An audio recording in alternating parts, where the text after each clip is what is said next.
କାହା ପାଇଁ ସେ ଜଗନ୍ନାଥ ତ କାହା ପାଇଁ ସେ ମହାବାହୁ, ହେଲେ ଆମ ପାଇଁ ସେ ଆମ କାଳିଆ, କୋଟି ଓଡ଼ିଆଙ୍କ ହୃଦୟର ବିନ୍ଦୁ, ଆମ ଘରର ମୁରବୀ ସେ ଆମ କାଳିଆ। ଯାହା ପାଖକୁ ଗଲେ ହାତ ସ୍ୱତଃପ୍ରବୃତ୍ତ ଭାବେ ଉପରକୁ ଉଠିଯାଏ ଏବଂ ମନରୁ ଆସେ ସମର୍ପଣ ଭାବ। ଭକ୍ତ କରେ ନିଜକୁ ସମ୍ପୂର୍ଣ୍ଣ ସମର୍ପଣ, କହେ ମହାବାହୁ ମୁଁ ଏକା ତୁମର, ଯାହା ଇଚ୍ଛା ତୁମେ ହିଁ କର। ବର୍ଷକରେ ଥରଟିଏ ଆମ କାଳିଆ ମନ୍ଦିର ଛାଡ଼ି ବାହାରି ଆସେ ଭକ୍ତକୁ ଦର୍ଶନ ଦେବା ପାଇଁ। କେମିତି ବା ଆସିବନି, ସେ ଭକ୍ତର ତ ଭଗବାନ ନା। କାଳିଆକୁ ରଥରେ ଦେଖିବା ପାଇଁ ଭକ୍ତମାନେ ବି ବଡ଼ଦାଣ୍ଡରେ ଲଗାନ୍ତି ଭିଡ଼। ସେଇଭଳି ଆମେ ବି ସେଇ କାଳିଆକୁ ରଥରେ ଦେଖିବା ପାଇଁ ଆଜି ବାହାରିଛୁ ଶ୍ରୀକ୍ଷେତ୍ର ପୁରୀ। ମୁଁ ଓ ମୋର ପୁରା ଟିମ୍ ଆମେ ମହାପ୍ରଭୁଙ୍କ ଦର୍ଶନ ପାଇଁ ଆଜି ବାହାରିଛୁ ପୁରୀ। ଆଜି ରଥଯାତ୍ରା ପରେ ବାହୁଡ଼ା ଯାତ୍ରା, ଆଉ ଗୋଟେ ଦିନ ପରେ ସୁନାବେଶ। ଆମେ ଆଜି ବାହାରିଛୁ ମହାପ୍ରଭୁଙ୍କ ଦର୍ଶନ। କୁହାଯାଏ ଦୋଳେଚ ଦୋଳ ଗୋବିନ୍ଦମ୍ ଚାପେଚ ମଧୁସୂଦନମ୍ ରଥେ ତୁ ବାମନମ ଦୃଷ୍ଟ ପୁନର୍ଜନ୍ମମ୍ ନ ବିଦ୍ୟତେ। କାଳିଆର ବାମନ ରୂପକୁ ଦେଖିବା ପାଇଁ ଆମେ ବାହାରିଲୁ ପୁରୀ। ସନ୍ଧ୍ୟାରେ କିଛି ଖାଇନଥାଉ, ଏଥିପାଇଁ ନିଷ୍ପତ୍ତି ନେଲୁ ରାସ୍ତାରେ କିଛି ଖାଇନେବୁ, ତାପରେ ବାହାରିବୁ ପୁରୀ। ଏଥିପାଇଁ ଆମେ କିଛି ସମୟ ଗାଡ଼ିକୁ ଅଟକାଇଲୁ ଏବଂ କିଛି ଖାଦ୍ୟ ଗ୍ରହଣ କଲୁ। ତାପରେ ପୁଣି ଥରେ ଆମ ଯାତ୍ରାର ପୁନରାରମ୍ଭ କଲୁ। ଆମ ଗାଡ଼ି ଭିତରେ ସମସ୍ତେ ଜୟ ଜଗନ୍ନାଥ ଧ୍ୱନିରେ ଗାଡ଼ିକୁ ପ୍ରକମ୍ପିତ କରୁଥାନ୍ତି। ରାସ୍ତା ଅନେକ ଥର ଆମେ ରାତ୍ରି ସମୟରେ ମହାପ୍ରଭୁଙ୍କ ଦର୍ଶନ ପାଇଁ ଯାଇଛୁ, କିନ୍ତୁ ଆଜିର ଦର୍ଶନ ପାଇଁ ଯିବା ସମୟରେ ରାସ୍ତାର କଣ୍ଡିସନ ବହୁତ ଖରାପ ଥିଲା। ହବନି ବା କେମିତି, ଆଜି କାଳିଆ ରଥରେ ଦର୍ଶନ ଦେଉଛି ଭକ୍ତମାନଙ୍କୁ। ରାସ୍ତା ଏତେ ଜାମ୍ ଥିଲା ଯେ ଆମେ ଘଣ୍ଟାକର ରାସ୍ତାକୁ 2 ଘଣ୍ଟାରେ ଅତିକ୍ରମ କରି ସର୍ବଶେଷରେ ଯାଇ ପହଞ୍ଚିଗଲୁ ପୁରୀରେ। ପୁରୀରେ ପହଞ୍ଚିଲା ପରେ ଜାଣିବାକୁ ପାଇଲୁ ଯେ ମନ୍ଦିର ପର୍ଯ୍ୟନ୍ତ ଗାଡ଼ି ଯିବ ନାହିଁ। ଏଥିପାଇଁ ଆମେ ଗାଡ଼ିକୁ ମେଡ଼ିକାଲ ଛକରେ ପଛରେ ଥିବା ପାର୍କିଂ ଏରିଆରେ ଗାଡ଼ିକୁ ରଖି ଚାଲିକରି ଯିବା ପାଇଁ ବାହାରିଲୁ। କିଛି ସମୟ ଭିତରେ ଆମେ ଯାଇ ପହଞ୍ଚିଗଲୁ ବଡ଼ଦାଣ୍ଡରେ। ବଡ଼ଦାଣ୍ଡକୁ ଯିବା ସହିତ ମନରେ ମହାପ୍ରଭୁଙ୍କୁ ଦେଖିବାର ଉତ୍କଣ୍ଠା ବଢ଼ି ବଢ଼ି ଚାଲିଥାଏ। ଦୂରରୁ ଦେଖାଗଲେ 3ଟି ରଥ, ସେଇଠି ହାତ ଯୋଡ଼ିଦେଲୁ ଦୂରରୁ ରହି।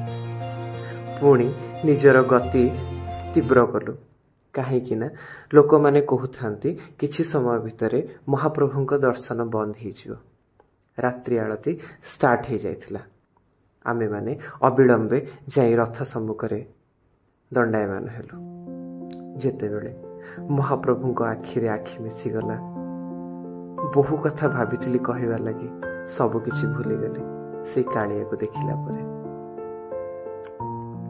କିଛି ସମୟ ନୀରବ ରହିଲି, ସେଇ କାଳିଆକୁ ଦେଖୁଥାଏ।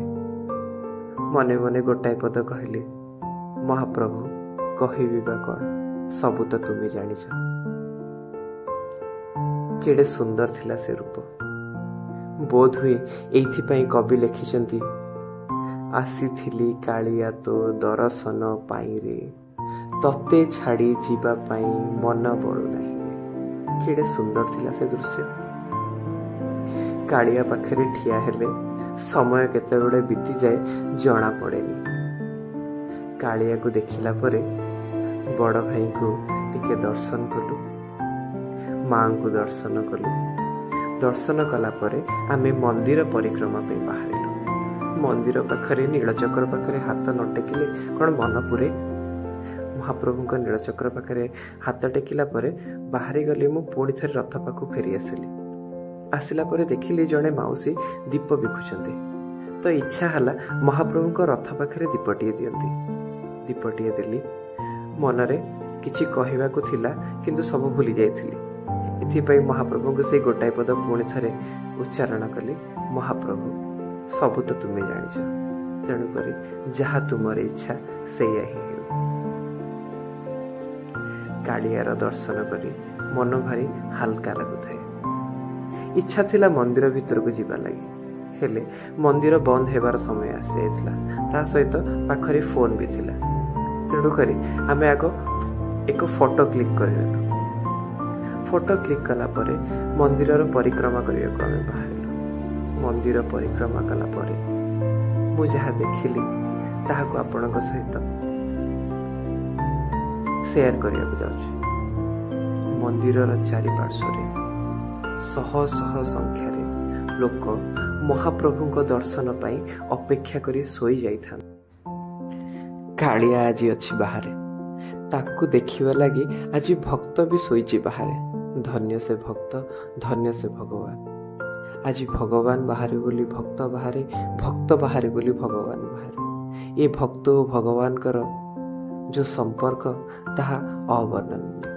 आज एतिकी। जय जगन्नाथ।